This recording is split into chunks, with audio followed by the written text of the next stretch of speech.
considering the investment doesn't mean that these farmers just invested with money from their pockets.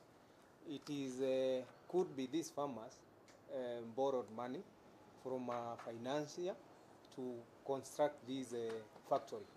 And in case of separation, it is whether when we take farmers through this process, it is them now to decide whether they are comfortable to meet obligation of all the liabilities that they have, or they will wait until we finalize the process of clearing all the obligations, so that during separation there would be no liability to any of the factory, the satellite or the mother factory. So when they separate, you know that now you've decided to go and take over or own all the costs that you will incur.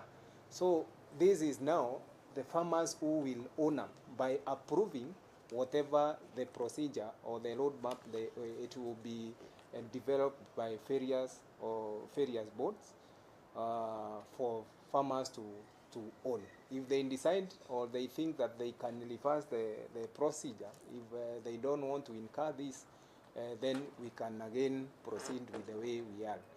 The only thing here we need is for farmer to understand the consequences of separation.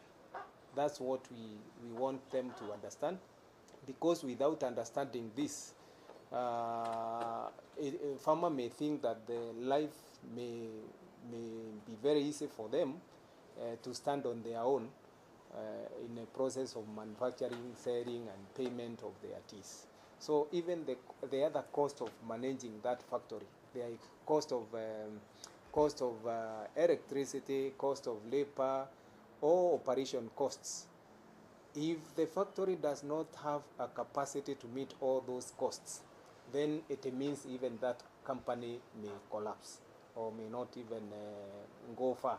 Because sometimes you find there are satellites that are doing better than the mother, and there are satellites that are doing worse, that they are being supported by mother. So when farmers decide to separate, they need to weigh. Are you able to sustain yourself alone, or you are dependent to your mother? So these are things that we are looking at, and that's why we have a roadmap, so that whoever or whichever factory may decide to separate in future may look at those or that process, and also know the consequence that may arise out of separation. Get the mother factory separate with the satellite. So it's a process. We are now going for stage 1. Stage 2 will come. According to the statement that has been issued by the chairman, just to clarify, we have said that the first step of separation that we will have is to have the green leaf be paid to the satellite factory independently. Currently, what we have is like in the Liten farmers, they all have one code of paying green leaf. So what will be done, we will have the green leaf based code for Chelal tea farmers. So that will be the first step. And of course, we will also have, by the end of this the financial year that we are talking about, the current one, that is 2024-2025, which means the financial year that ends in June 2025, the payment of their green leaf now would be paid independently.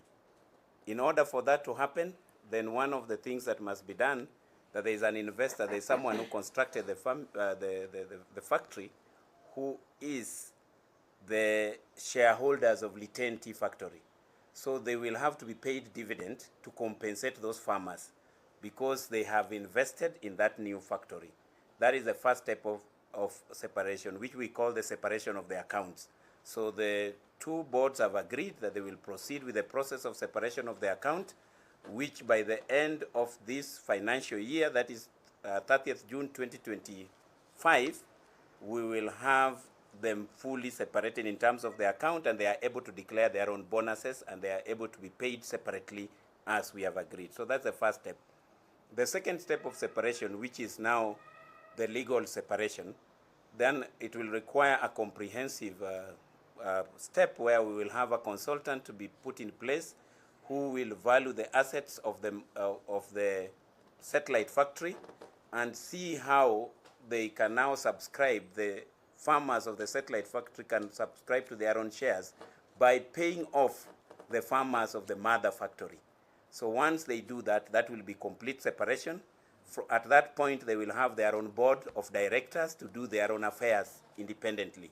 In the separation of the accounts, they will still have a common board to help them in management. But what will happen, the accounts will be different, and the farmers who are processing quality tea from any of the factories will now benefit directly out of the separation of the accounts. I think that is satisfactory.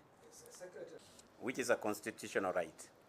A constitutional right, which means that if you invest in owning any property, the only way you can separate from that property is that you must have adequate compensation.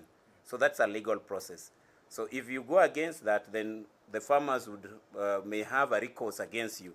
So that is why we are saying the process must be according to the law, according to the Constitution, and according to the articles and memorandum of association of these particular factories.